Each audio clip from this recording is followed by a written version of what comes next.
전립선 암에 대해서 여러분들한테 제가 기본적인 그런 진단과 치료, 그다음에 예후, 예방법 이런 것들에 대해서 좀 말씀드리도록 하겠습니다. 이렇게 날씨도 덥고 운동도 하는데 이렇게 참가해 주셔서 감사드리고요. 아마 그래서 많은 분들이 오지 못하신 것 같습니다. 하지만 제가 오늘 좀 최선을 다해서 여러분들의 전립선 암에 대해서 말씀드리도록 하겠습니다. 전립선 암은 과거에는 이제 전통적으로 아버지의 암이라고 해서 연세들이 60대, 70대 이렇게 연세 나이 드신 분들한테 오는 암으로 좀 알려져 있었습니다. 그래서 요즘은 근데 이 진단 기술이 좋아지고 전립선 암 조기 검진이 확대되면서 소위 이제 항림암이라고 이제 그래서 조금 더 연세가 뭐 50대 뭐 이렇게 좀 낮아지는 경향이 좀 있습니다.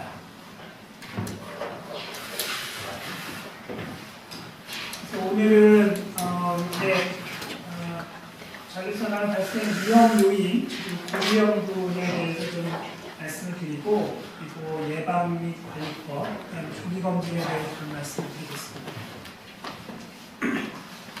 이렇게 유명한 분들이 공통점이 다 전립선 암이 있으신 분들로 알려져 있습니다. 등소평, 그다음에 프랑스의 미테랑 대통령, 그리고 넬슨 만델라, 노벨 평화상도 받으신 분이고, 콜린 파월 합참의장이고, 그리고 로버트 드니로라는 유명한 배우가 있고, 우리나라에서도 많은 분들이 있지만 그 중에 또 노태우 전 대통령도 전립선 암으로 투병을 좀 하셨습니다. 그래서 전립선은 구조적으로 이렇게 관관이 이렇게 있고, 그 밑에 이렇게 위치를 하고 있습니다. 골반 내 가장 좀 깊은 곳에 좀 위치를 하고 있고요. 남자분들에만 있습니다. 여자분들은 전립선이 없는 대신에 위에 이렇게 자궁하고 질 이렇게 난소가 있는 여성 생식기관이 있고, 남자분들은 자궁과 질 이런 것들이 없는 대신에 이렇게 방광 밑에 전립선이라는 것이 있습니다. 전립선은 크기는 한 저희들이 측정을 해보면 기계로 이렇게 측정을 해보면 20g 정도, 20cc 정도 볼륨이 좀 되고요. 그리고 이렇게 밤톨 정도로 이렇게 좀 크기가 원래 정상적으로 그렇습니다. 근데 이게 또 이게 비대증이 되면 굉장히 커지고 전립선 비대증이라는 게 있을 수 있고 또 전립선 암이 또 생길 수도 있고 그런 부분이 있는 그런 장기가 되겠습니다. 대개는 이제 정액의 대부분의 성분들을 전립선 액이나 정낭액이 이제 정액의 대부분을 양의 대부분을 차지합니다. 실제로 정액 중에서 정자가 있는 부분은 양으로는 얼마가 안 되고요. 나머지 대부분의 양은 전립선과 정낭의 그런 액체들로 좀 이루어져 있고 그렇게 정자가 잘 지나가고 그 활동을 할 수 있도록 기본적으로 하는 그런 환경을 좀 만들어주는 그런 역할을 하는 기관이라고 보시면 되겠습니다. 그리고 정상적으로는 남성 호르몬이 좀 있어야지만 이 발달에 영향을 좀 받고 있고요. 그래서 이 위치가 이렇게 좀 조금 좀 그 깊은 곳에 있고, 방광 밑에 있고, 직장 앞에 있고, 그 다음에 이렇게 음경에 소변 나가는 길이 이렇게 좀 요도가 이렇게 지나가고 있고, 또 발기에 관계되는 신경이 좀 있고, 그래서 기능적으로 굉장히 좀 까다로운 부분, 좀 이렇게 삶의 질과 많이 연관되는 부분이 있습니다. 배변과 배뇨와 그 다음에 발기 이런 것과 연관이 있어서 전립선 암이든 뭐 전립선에 대한 치료를 할 때 그런 그 기능적인 부분, 삶의 질에 관계되는 그런 요실금이나 발기 이런 것과 좀 연관이 많은 그런 장기가 좀 되겠습니다.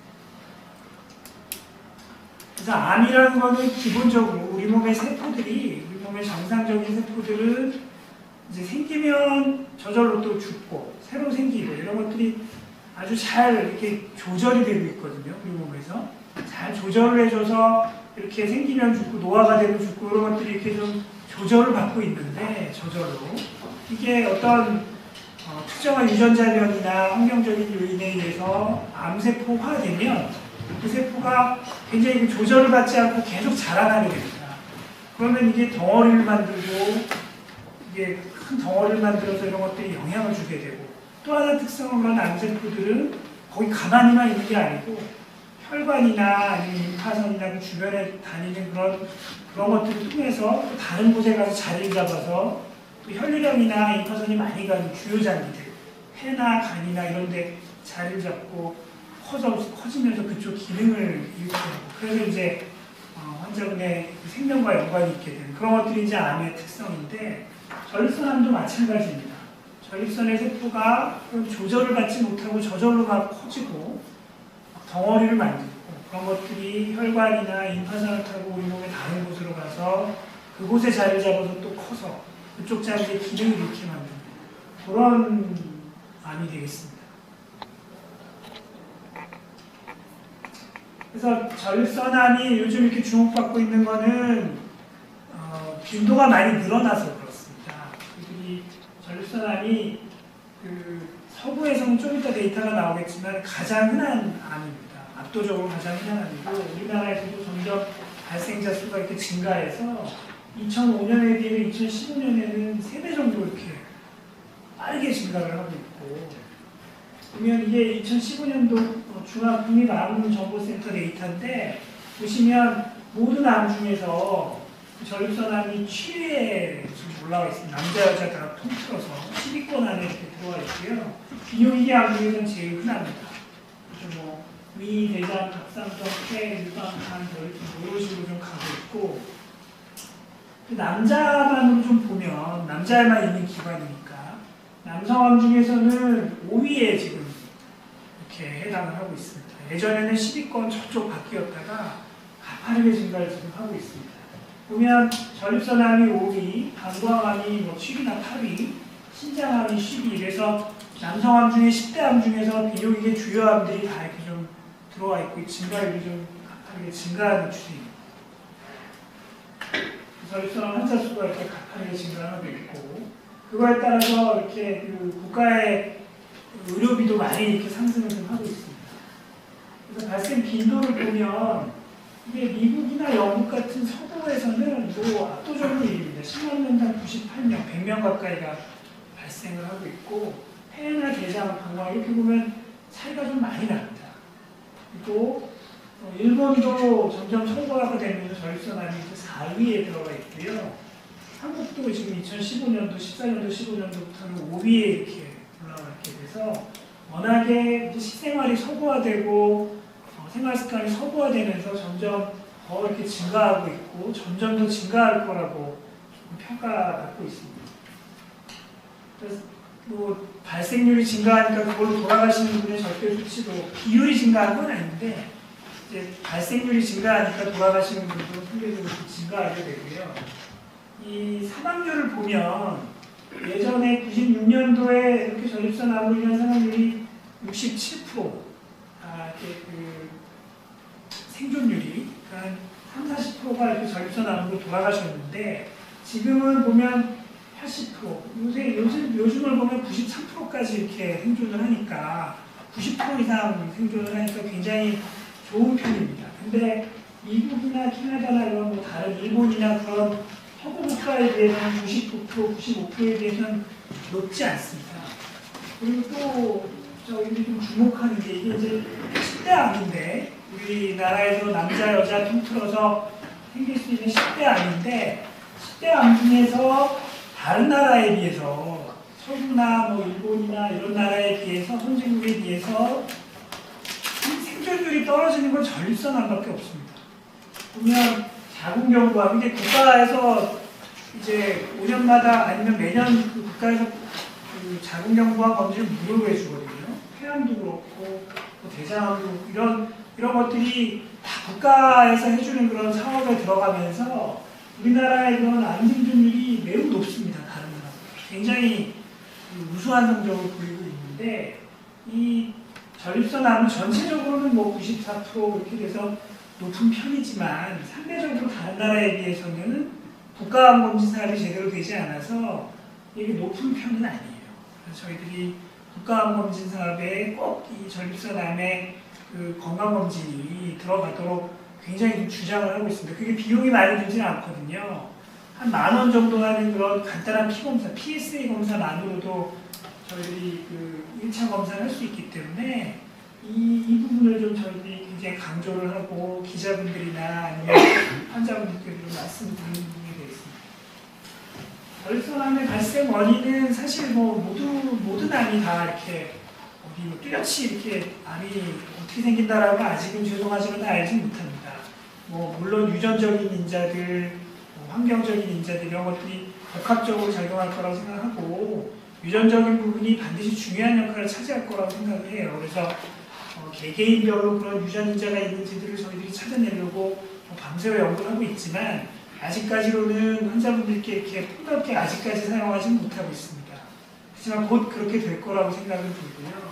결국은 뭐 유전적인 요인과 환경적인 요인이 복합적인 거다 이렇게 생각을 하고 있고 나이가 또 굉장히 중요합니다. 아까도 제가 서두에 아버지암이라고 말씀드리고 뭐 형님암이라고 말씀드렸듯이 20, 30대에는 전립선암이 거의 뭐 드물거나 없다고 볼 정도로 전립선암은 되게 연세가 드시면서 좀 생깁니다. 그래서 뭐 보통 한 60대, 70대 이렇게 돼야지 보통 많이 생기시는 걸로 돼 있고 우리나라도 이제 아시다시피 초고령화 사회에 가기 때문에 발병도 증가하지만 상대적으로 인구가 노령 인구가 더 많기 때문에 또 그 기후도 더 높아질 거라고 좀 우려하고 있습니다.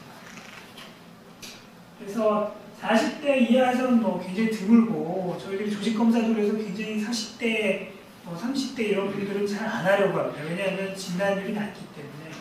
그리고 50세 이상에서는 좀 증가하기 시작해서 아까 말씀드린 대로 한 60세 이때부터는 이제 좀 많이 생기실 수 있으세요. 그래서 저희들이 건강검진을 권유드리는 게 50세 이상부터는 좀 PSA 건강검진을 매년 하는 걸 좀 권유드립니다. 가족력이 있을 경우는 한 40세 이상. 그리고 인종이 또 중요합니다. 그래서 이렇게 서구화된 식생활 이런 것도 되게 영향을 주지만 기본적으로 인종적 차이도 좀 있어서 서구에는 굉장히 많아요. 미국과 영국, 호주 이런 데에는 전립선암이 굉장히 발병률이 높고 그런데 우리 일본이나 우리나라 같은 경우는 상대적으로 동양은 좀 적습니다. 그리고 또 미국에서도 또 인종별로 조금 다른 게 미국 내에 있는 흑인들, 소위 아프리칸 아메리칸이라고 하는데 미국 내에 있는 그런 흑인들은 굉장히 또 발병률이 높고 예후가 좋지 않아요. 분명히 인종 간의 차이가 있고 또 재미있는 연구는 이주 연구라는 것도 하나 있는데 그러니까 꼭 그냥 인종적인 것뿐만 아니라 환경적인 것도 영향을 준다는 증거가 되는 게 일본 사람들이 동양 사람들이 전립선암 발병률이 높지 않은데 이분들이 하와이나 미국이나 이렇게 거주를 해서 한 1세대, 2세대가 지나고 나면 그 발병률이 굉장히 올라갑니다. 그래서 그런 서구화된 식사나 뭐 생활 습관, 환경 이런 것들이 발병률에 분명히 영향을 준다라고 저희들이 평가를 하고 있습니다. 가족력이 있죠. 그래서 가까운 가족 중에 전립선암이 있다고 하면 한 40대 때부터는 적극적으로 좀 검사도 하고 관심을 좀 가져야 됩니다. 몇 대째 걸쳐 이렇게 내려온다고 하면 발병률이 좀 꽤나 높아지고요.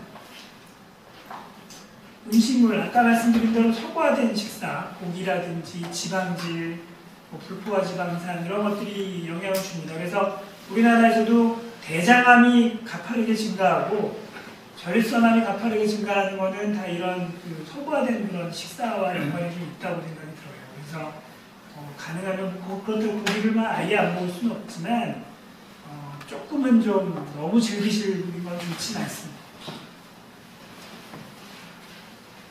그리고 또 이제 비만, 모든 요즘 이제 사회적인 화두가 이슈가 또 비만이 하나 있죠. 비만이 그냥 일반적인 심혈관계 질환과도 연관이 있을 수 있지만 사실은 저희들이 종양 암을 하는 사람들 입장에서 보면 모든 암이 비만과 좀 연관성이 좀 있게 돼요.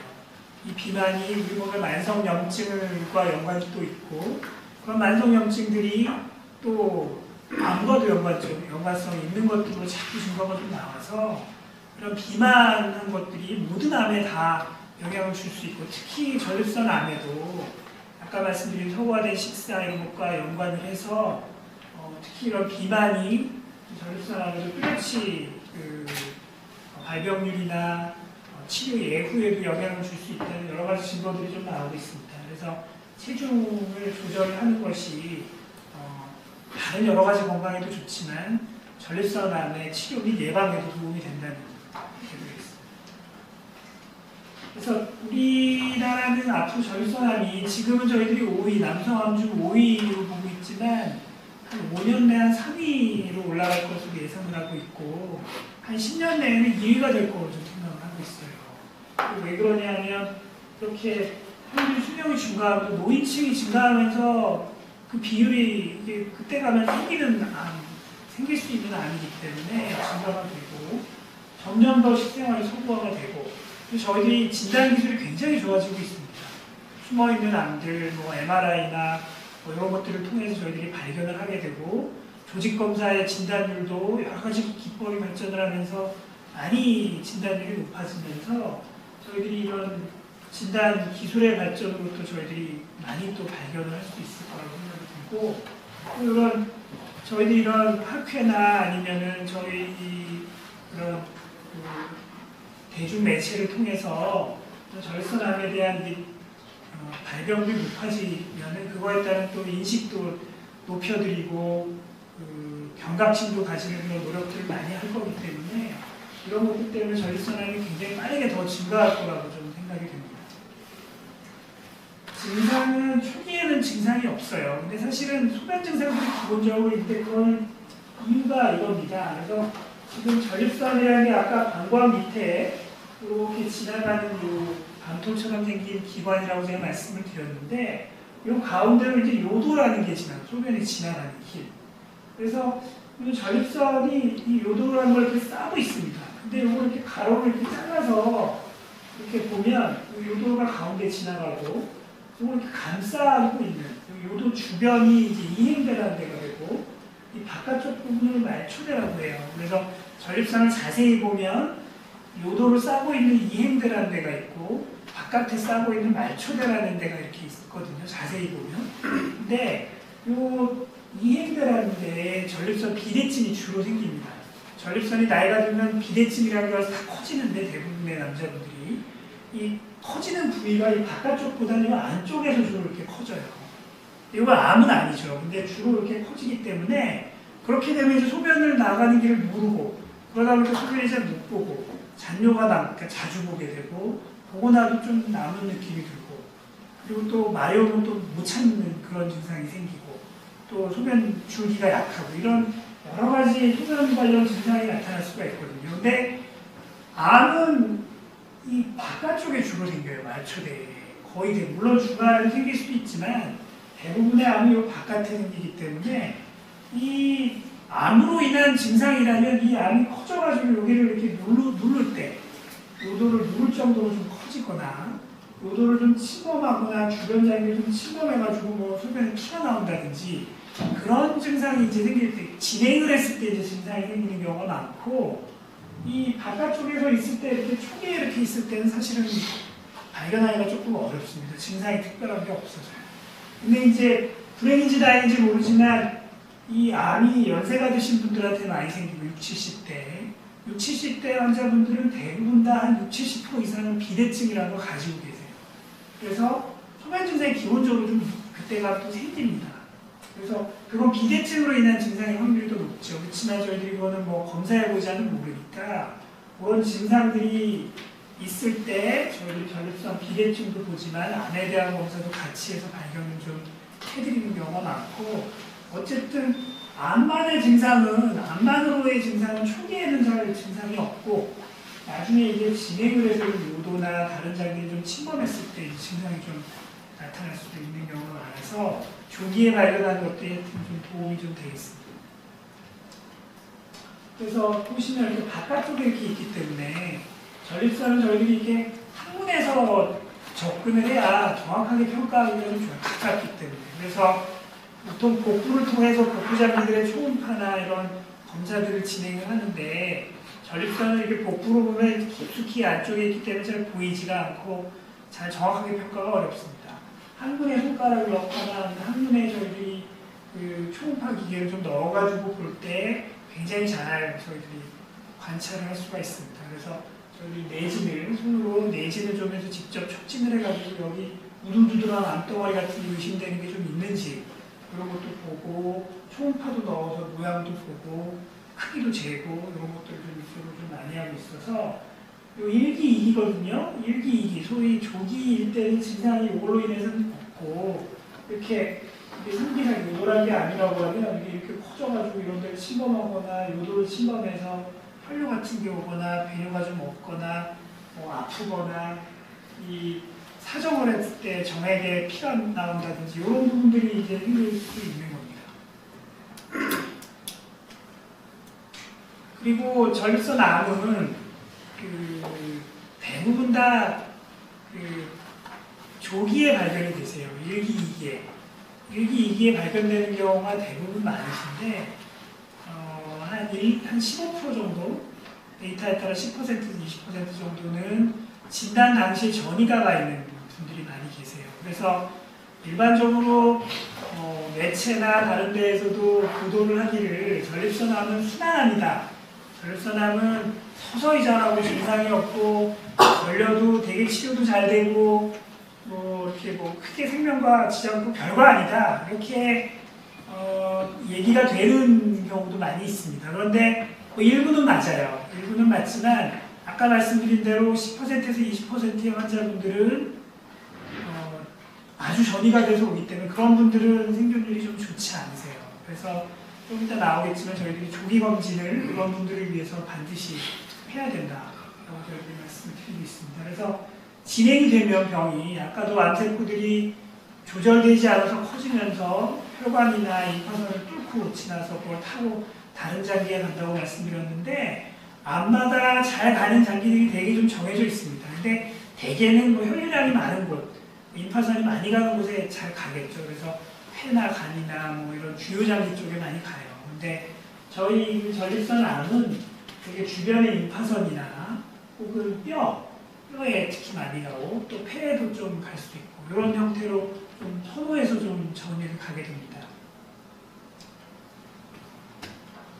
그래서 이 진행을 하게 되면 이걸로 인해서 뼈가 굉장히 많이 아프고 갑자기 막 못 걷는 분도 좀 생길 수 있으세요. 이렇게 뼈에 이렇게 까맣게 보이는 게 다 이 전이 된 암이거든요. 저희들이 이런 헤비약 검사를 해보면 이게 척추 같은 데에도 뼈가 이렇게 가게 되면 갑자기 못 걷고 마비가 오게 되고 이런 것까지 오게 됩니다. 그런데 이런 분들은 이제 좀 중요하게 빨리 저희들이 응급으로 처치해드려야 되는 게 이거를 빨리 저희들이 해결해주지 않으면 시간이 지나면 이게 나중에 해결이 되더라도 이 눌린 신경이 돌아오진 않습니다. 시간이 너무 지나면. 그럼 영구적으로 후유증이 생기게 돼서 이런 전립선암이 굉장히 전이가 된 전립선암 환자분이 갑자기 못 걷는다든지 그런 게 의심되는 분이 갑자기 신경압적 증상이 있다든지 그럼 저희들이 굉장히 면밀하게 검사를 빨리빨리 진행을 해서 그런 분들을 빨리 풀어줘야 돼요. 방사선 치료를 하든 수술을 하든 고농도의 스테로이드를 주든 저희들이 그렇게 해서 이걸 빨리 풀어주지 않으면 나중에 후유증이 많이 나게 됩니다. 이런 것까지도 저희들이 전이 된 분들에게서 올 수 있어서 특히 소위 갑상선암이나 이런 다른 암처럼 이렇게 치료를 해야 되나 말아야 되나 이런 논란이 조금 있을 수 있지만 저희들이 보기엔 꼭 그렇진 않습니다. 그 진단은 단계들이 저희들이 있거든요. 환자들이 왔다고 처음부터 막 공격적인 검사를 또 다 하는 건 아니지 않습니까? 상식적으로. 뭔가 이렇게 좀 전립선암의 가능성이 있는 분들부터 추려내고, 그 다음에 또 그걸 또 그 다음 검사. 그래서 모든 검사들은 환자분들이 병을, 특히 암에 대한 진단을 할 때 생각을 해보시면 단계 이렇게 거치게 돼요. 치료도 단계. 꼭 이렇게 효과적이면서도 가장 침습적이지 않은 것부터 단계 저희들이 거치게 되거든요. 그래서 1차적인 검사, 스크리닝 검사라고 저희들이 얘기를 하는데 1차적인 검사예요. 환자분들, 일반인들, 증상이 없는 분들까지도 할 수 있는 그런 검사는 아까 직장 수지 검사 정도라든지 아니면 특히 이제 편하게 할 수 있는 거는 혈액 검사. 이게 지금 국가에서 해주는 국가검진 사업에 들어가 있지가 않은데 따로 하시는 무슨 건강검진센터 그런 건강검진하는 그런 프로그램들 따로 비용을 지불해서 하시는 거에서는 대부분은 들어가 있습니다. 들어가 있지 않은 경우도 있지만 그래서 저희들이 국가검진사업에 들어가야 된다고 지금 주장을 하고 있는데 계속 이 부분으로 저희들이 간단하게 검사합니다. 피검사 하나로 전립선암이 있을 가능성이 높은 분들을 굉장히 확률 높게 추려낼 수 있습니다. 그래서 이게 굉장히 중요한 검사고 요거를 내년 아까 말씀드린 대로 50대 이상 가족력이 있으면 40대 이상에서 하기를 강하게 권유해드리고 있고요. 이런 검사를 통해 하고 또 비뇨기과에 오시면 이런 것들을 결과를 봐서 직접 아까 말씀드린 전립선 초음파 검사라든지 혹은 MRI 같은 걸 상황에 따라서 찍어가지고 저희들이 진단율을 좀 높이고 있고요. 여기서 좀 이상하다고 하면 다 할 필요 없지만 또 여기서 이상하다고 하면 저희들이 확진 검사를 해야 돼요. 이런 것만으로는 아닌지 아닌지를 그림자나 추측이지 확률이 높지만 확실하게 알기 위해서는 조직 검사를 좀 해야 됩니다. 조직 검사는 여러 가지 방법으로 조직을 뜯어내가지고 저희들이 아닌지를 확인을 해야 되는 그런 게 되겠습니다. PSA라는 전립선 특이항원 검사가 굉장히 중요한데 이게 그 암에 대한 표지자입니다. 암 표지자, 소위 말하는. 대장암도 있고 다른 데도 있는데 다른 데보다도 이 전립선 암 표지자는 굉장히 훌륭한 표지자예요. 상대적으로. 모든 암 표지자가 아직까지는 피검사만 딱 해가지고 이게 100% 암이다, 100% 암은 아니다 이렇게 얘기는 아직은 못하거든요. 물론 그런 걸 노력하고 있지만 아직은 그렇진 않습니다. 근데 지금 저희들이 임상적으로 실질적으로 환자분들한테 쓰는 여러 가지 간단하게 피검사에서 암인지 여부를 가려내는 검사 중에서는 이 전립선 특이항원 검사가 굉장히 효과적이고 확률이 높은 검사예요. 굉장히 좋은 검사입니다. 여러 가지 암 표지자 중에서도. 그래서 조기 발견뿐만 아니라 암이 진단이 돼서 그분을 치료하고 이후에 이렇게 볼 때도 매번 CT 할 수도 없고 매번 MRI 할 수도 없고 매번 공격적인 검사를 할 수도 없는데 간단하게 이 피검사 같은 걸 통해서 이분이 암이 재발일 수도 있겠다. 혹은 암이 재발이 아닐 수도 있겠다. 이런 걸 좀 평가할 수도 있고. 그래서 굉장히 이게 유용한 검사가 되겠습니다. 그래서 처음에 이제 진단 부분에 들어가면 PSA라는 수치가 높을수록 이제 저희들이 암의 가능성이 높은데 다른 거일 때도 높아질 수도 있으세요. 물론 비대증이라든지 염증이라든지 원리는 이겁니다. 이게 전립선 내에는 원래 이 PSA라는 물질이 전립선 내에는 고농도로 존재를 해요. 근데 이게 피를 뽑아보면 이렇게 높지가 않아요. 피에는 이렇게 순환기에 들어와 있지 않고 그냥 높지 않은데 전립선 안에는 이렇게 막 증가되어 있습니다. 안에 고농도로 원래 있는 물질이에요. 정상적으로. 근데 이 전립선의 어떤 구조가 깨지는 상황. 예를 들면 조직검사로 찔렀다든지 찔르고 나면 조직검사 후에 막 올라가거든요. 혹은 염증이 생겼다든지 혹은 암이 있으면서 구조가 깨졌다든지 그럼 이제 이 물질이 우리 몸 밖으로 이렇게 흘러나오면서 피 속에 이렇게 증가하게 되는 겁니다. 피를 뽑아보면 이게 증가되어 있는 거거든요. 그런 원리라서 이게 꼭 암이 아닐지라도 증가할 수는 있어요. 염증이라든지 이런 여러 가지들 저희들이 비뇨기과에 오시면 저희들이 배제를 하긴 하겠지만 어쨌든 이게 올라가 있을 때 저희들이 다른 특별한 원인이 없다고 하면 전립선 암의 가능성이 있어서 조직 검사를 해야 되는 그런 게 되겠습니다. 또 내진으로 신체 검사를 통해서도 저희들이 잘 볼 수 있고요.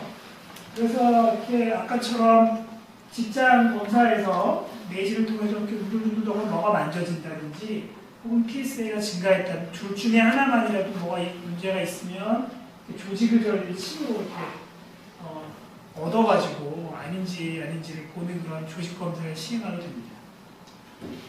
그 조직을 보면 이렇게 1단계부터 암도 이제 환자분들은 이게 암이면 다 똑같은 암이라고 생각을 하시지만 사실은 암 중에도 같은 암일지라도 전립선 암일지라도 순한 녀석이 있고 좀 공격적인 녀석이 있어요. 세포들을 보면 이렇게 전립선 암도 이렇게 보면 1점부터 5점까지 저희가 의학적으로 이렇게 스코어링 이렇게 점수를 매기는 거거든요. 현미경으로 봐가지고 이렇게 동글동글 순한 녀석들 1점 그리고 갈수록 이렇게 험해지죠. 이렇게 좀 모양도 안 좋고 막 분화도 잘 안 돼서 전립선 모양과 유사하지 않을수록 더 나쁜 게 되겠습니다. 그래서 이런 암들이 많이 섞여 있으면 같은 전립선 암이 아니고 더 공격적인 암입니다. 그래서 저희들이 치료를 할 때 병이 어디까지 가 있는지 병기 소위 병이 전립선에만 있는지 주변에 있는지 아니면 다른 데까지 전이가 가 있는지 또 같은 병기 중에서도 전립선에만 있다고 하더라도 이런 분화도가 소위 이 세포 자체가 얼마나 공격적이냐에 따라 저희들이 치료를 좀 달리합니다. 그래서 뭐 저희들이 흔히 보면 같은 병실에 전립선암 환자분들이 여러분 이렇게 계시면 똑같은 전립선암 환자들이 왜 나는 수술하고 나는 가만히 있고 나는 약물 치료하고 나는 왜 이렇게 서로 비교들을 하시는데 그게 다 이유가 다 다르시기 때문이에요. 그래서 이렇게 저희들이 점수를 매겨서 분화도를 통해서 또 치료를 결정합니다. 이제 말씀드린 대로 암이 이제 진단이 되면 PSA나 아까 직장 검사에서 이상 소견이 있어서 조직 검사를 통해서 암이 진단이 되면 말씀드린 대로 암이 어디까지가 있느냐 이걸 봐야지 이제 저희들이 치료를 하기 때문에 다른데 뭐 영상 검사, CT, MRI 뼈에 잘 가니까 뼈 검사 이런 걸 통해서 병이 어디까지가 있는지를 소위 병기를 설정해서 치료를 이렇게 하게 됩니다. 그 조기 진단이 필요한 이유가 왜 그러냐 하면 전립선암이 보통 전립선암을 걸렸다 그러면은 전체적으로 병기를 나누지 않고 전체적으로 봤을 때 5년 생존율은 100%에 가까워져요. 이제 생존율을 저희들이 암 환자분들 생존율을 따지는 건 두 가지거든요. 하나는 전체 생존율. 그러니까 5년째 봤을 때 그 암 환자분이 돌아가셨느냐 안 돌아가셨느냐 어떤 병이든 심장병이든 뭐 교통사고로 돌아가셨든 뭐 연세가 드셔서 노화로 돌아가셨든 전체 생존율이라는 게 있고 또 하나 암특이 생존율이라는 게 있어요. 그거보다는 이 전립선 암특이 생존율. 전립선 암으로 돌아가신 분들은 5년째 얼마냐. 이게 이제 전립선 암에 얼마나 공격적이냐를 보는 건데 이 전립선 암 같은 경우는 암특이 생존율. 전립선 암으로 돌아가시는 경우는 없어요. 5년째 거의 보면. 그만큼 예후가 나쁘지 않은데 국소적인 경우 이 병이 진행했을수록 특히 전이가 있을수록 이런 분들은 아까 1, 20% 된다고 말씀드렸는데 그분들은 5년째 생존율이 50% 미만이에요. 완전히 다릅니다. 이분들은 처음에 왔을 때 PSA가 아까 정상이 2, 3, 4 이 정도 넘지 않는데 이분들은 처음에 올 때 증상이 아무것도 없는데 120, 100, 1500 이렇게 오는 분들이 있어요. 많이. 1, 20%. 이분들이 예를 들어서 매년 그냥 국가검진만 그냥 한 5년 전에 10년 전에 이거 한 번만 했으면 이분들이 이렇게 되진 않는 거거든요. 여기에 해당하는 분으로 치료가 되실 수 있습니다. 증상이 없이 그냥 멀쩡하신데 검사했는데 1500 이렇게 해서 오셔도 검사를 보면 온몸에 다 전이가 가 있고 이런 분들이 많아요. 그래서 이 간단한 피검사 하나로 조기검진을 하는 게 굉장히 중요하다고 말씀드리는 겁니다. 그래서 계속 강조드렸던 거고요. 50세 이상에서는 하도록 하고 가족력이 있는 경우 40세부터 검사를 좀 권유해드리고 병기에 따라 치료를 하게 되고 치료가 이제 전립선암의 치료가 계속 바뀌고 있습니다. 계속 연구가 되고 새로운 사실이 나오고 해서 치료가 굉장히 많이 다양해지고 있어요. 그래서 우선 이렇게 암이 이렇게 전이가 가 있다. 그러면 이게 사실은 온몸에 이렇게 세포들이 다 가 있다는 거거든요. 그럼 전립선만 여기다가 국소치료, 수술로서 떼어낸다든지 혹은 방사선을 쪼여가지고 여기를 치료한다든지 해도 많이 효과가 없어요. 왜냐하면 다 이렇게 남아있기 때문에. 여기는 아무리 치료해도 여기 다 남아있기 때문에 치료 효과가 높지 않은데 이제 그래서 전이성 암에 대해서 전립선암도 마찬가지지만 암 치료의 기본이 전이가 되어 있다고 하면 온몸 세포를 대상으로 하는 전신 치료라고 합니다. 대표적인 게 이제 항암 치료예요. 항암제가 우리 몸에 들어가서 그 암세포와 가까운 세포들, 암세포의 특성을 보이는 그런 세포들을 다 공격하는 그게 항암 치료거든요. 그런 게 필요한데 그러니까 전이가 가 있다고 하면 전신 치료해야 되는 거예요. 전립선암도 마찬가지입니다. 근데 전립선암은 좀 특징적인 게 유방암처럼 호르몬 치료에 잘 들어요. 이 전립선암이 남성 호르몬을 먹고 자란다고 저는 생각이 들기 때문에 저희들이 보기 때문에 이 남성 호르몬을 없애주면 전립선암이 전이가 가 있는 전립선암이 막 이렇게 줄어들고 그래요. 물론 이제 조금 시간이 지나면 그런 거에 저항하는 시기가 오게 되고 그렇게 되면은 항암 치료가 나름대로 필요하긴 하지만 1차적으로는 이런 호르몬 치료라는 전신적 치료 좀 할 수 있습니다. 전이라 안 가 있는 그런 암들에 대해서는 이제 국소 치료를 하게 되는데 대표적인 게 수술과 방사선 치료예요. 수술로서 뭘 제거하거나 혹은 방사선 치료를 쪼여서 방사선을 전립선암을 치료한다든지 하는 국소 치료가 되겠습니다. 둘 다 전립선암에는 다 치료 효과가 좋은 편이에요. 둘 다 선택을 할 수 있습니다. 그 전에 요즘에 이제 대두되는 그런 거예요. 그래서 이 전립선암의 일부는 아주 많다고 보진 않지만 일부는 그 치료를 하나 안 하나 환자분이 이걸로 돌아가시지는 않는다. 그럴 정도로 순한 암들이 일부 있습니다. 그래서 그런 암들에 대해서는 치료하지 않고 좀 두고 보는 거예요. 그래서 저희들이 검사를 이렇게 오셨을 때 전립선암의 수치가 좀 높기는 하지만 PSA 수치가 높기는 하지만 많이 높지 않고 10 이하고 그리고 조직 검사를 해봤더니 암세포가 나온 게 뭐 굉장히 순한 암만 이렇게 나와요.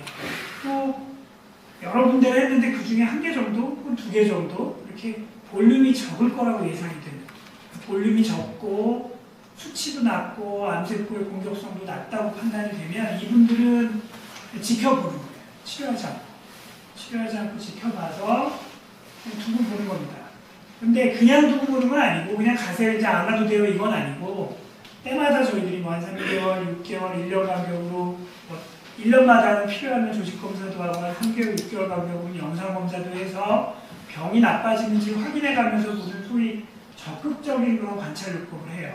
그래서 혹시라도 병이 조금 진행하는 것 같고 또 새로운 사실이 발견이 되면 적극적으로 이제 치료를 할 수 있게 그런 걸 하면서 하는데 이런 분들을 잘 저희가 고르면 아까 처음 말씀드린 대로 수치도 낮고 암세포도 덜 공격적이고 이런 분들을 잘 골라서 저희들이 연구를 해보면 한 5년째, 10년째 한 70%분의 환자분들이 다른 치료 이제 나빠져가지고 다른 치료 안 하고 그냥 감시요법만으로도 5년째, 10년째 유지되는 분들이 7, 80%가 된다는 거거든요. 그래서 잘 저희들이 이제 고르면, 셀렉션을 하면 이렇게 치료하지 않고도 할 수 있는 그런 암들을 저희들이 잘 고를 수가 있어요. 그래서 지금 전립선암이 막 늘어나고 있고 그렇지만 저희들의 생각은 이거를 다 적극적으로 모두 다 수술하고 모두 다 방사선 치료하고 이런 개념은 아니고요.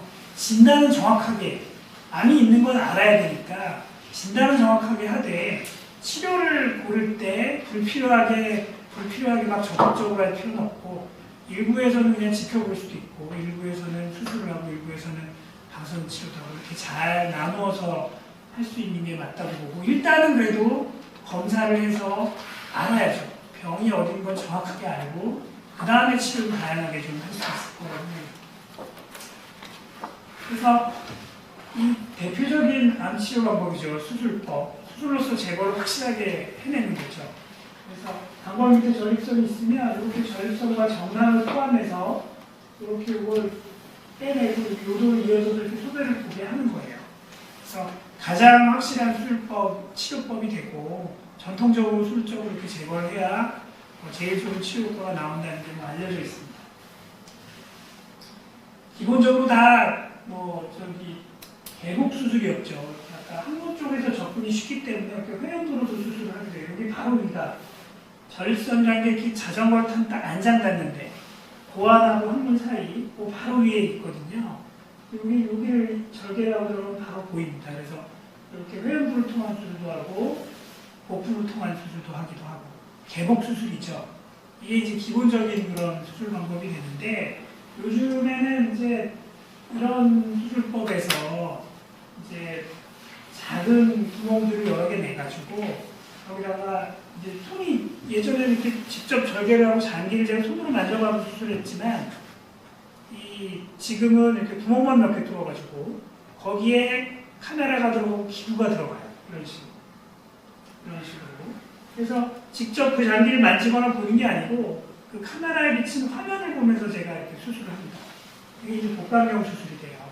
그래서 큰 절개창이 없고 구멍만 몇 개 뚫어서 이렇게 하기 때문에 환자분이 나중에 덜 아프고, 그래서 초기에 아프지 않으니까 막 빨리 이제 걸을 수 있고, 초기 회복이 빠르니까 일상생활로도 빨리 돌아갈 수가 있고, 출혈도 적고, 그런 장점이 있게 됩니다.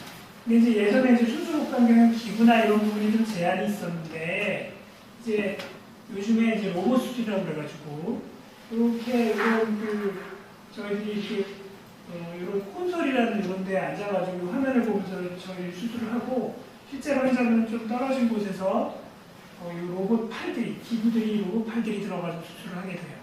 제가 여기서 이렇게 움직이면 이 기구가 제 모양을 다 따라합니다. 손 모양을 그대로. 그래서 정밀하게 수술을, 조그만 손이 여기 들어가서 이렇게 수술한다고 생각하시면 돼서 굉장히 정밀하게 수술할 수가 있습니다. 그리고 여기 이제 동영상 대신 좀 안 들어가는 것 같은데, 로봇 수술의 장점은 그래서 출혈이 적고 정밀한 수술이 가능해집니다. 여기 아까 말씀드린 대로 전립선 주변에 괄약근이라고 요 실금에 관계되는 데도 있고, 직장, 대장, 배변에 관계되는 부분도 있고, 발기에 관계된 신경들이 있는데, 이런 것들을 저희들이 로봇 수술하면서 좀 살려드릴 수가 있거든요. 그래서 발기부전이나 요실금의 빈도가 좀 낮고, 상처가 작으니까 통증도 좋고 회복도 빠르고, 또 제어기간이 짧습니다. 잘못 말하는데 제어기간이 짧고 회복이, 일상생활로 회복이 좀 빠릅니다.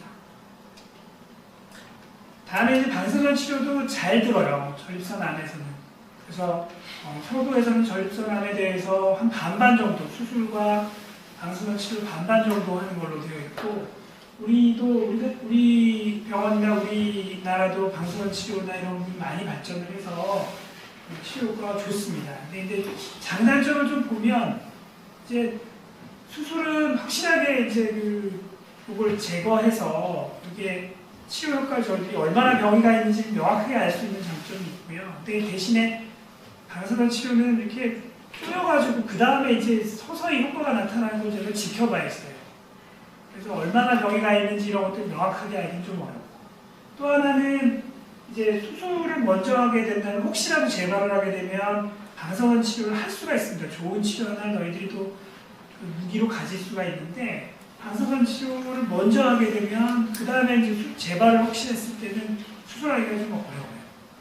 그래서 그런 부분이 조금의 장단점이 있지만, 그래서 환자분에 따라서 저희들이 잘 선택을 하지만, 기본적으로는 방사선 치료도 전립선암이 잘 듣는 치료가 되겠습니다. 호르몬 치료 아까 말씀드린 거고요. 자, 예방은 어찌 보면 뭐 다 아는 내용이기도 하세요. 사실 음식을 가장 많이 환자분들이 저희들한테 물어보시거든요. 여쭤보시거든요. 음식은 가리는 게 없느냐, 이거는 먹어도 되냐, 저거는 먹어도 되냐, 뭐 차는 어떠냐. 사실 이런 것들을 객관적으로 저희들이 과학적으로 이게 효과가 있다 없다를 알기가 되게 어렵습니다.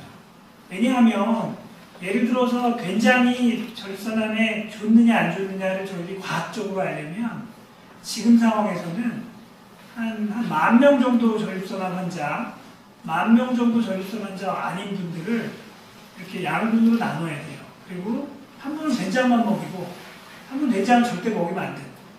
그렇게 해서 한 10년 정도 살아봐야 돼요. 그래서 이분에서는 암이 얼마나 생기고 이분에서는 얼마나 안 생기고 이런 걸 봐야 되거든요.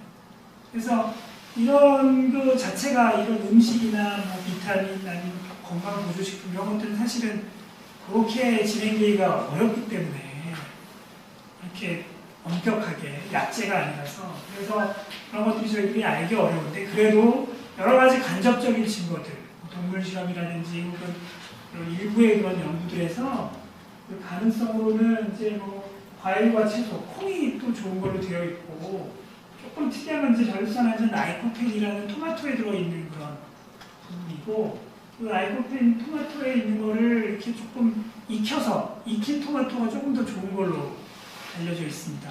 생 토마토보다는. 그것도 아주 뚜렷하지는 않는데 어쨌든 토마토가 좀 도움이 되고, 육류섭취 줄이고, 튀긴 음식 줄이고, 규칙적인 운동, 적정 체중 유지. 그러니까 거의 건강 상식에 거의 비슷한 그런 내용이 됩니다. 그래서 그 대한기능이 종양학회, 비뇨기과학회에서 이런 그 한국인에 맞는 전립선암 예방 수칙을 좀 제정을 해서 그 환자분들이나 일반 대중분들께 말씀을 좀 드리는데 50대 이상 남성이 전립선암 건강검진을 매년 해야 된다. 가족이나 친척 중에 전립선암에 걸린 분들이 있으면 40대부터 매년 하자. 된장, 두부, 청국장 등 흥이 많이 함유된 식품을 자주, 그것만 먹을 수는 없고 좀 자주 드시고 즐겨 드시고, 동물성 고지방식 같은 경우는 조금 좀 멀리 하시고 약간은 좀 너무 즐기지 마시고 골고루 드시고요. 그리고 야채와 과일을 많이 먹고 라이코펜이 풍부한 토마토 같은 걸 좀 즐겨 드시고, 그리고 운동을 좀 해가지고 비만 운동을 좀 줄이신다. 이런 것들이 좀 예방 수칙이 되겠습니다.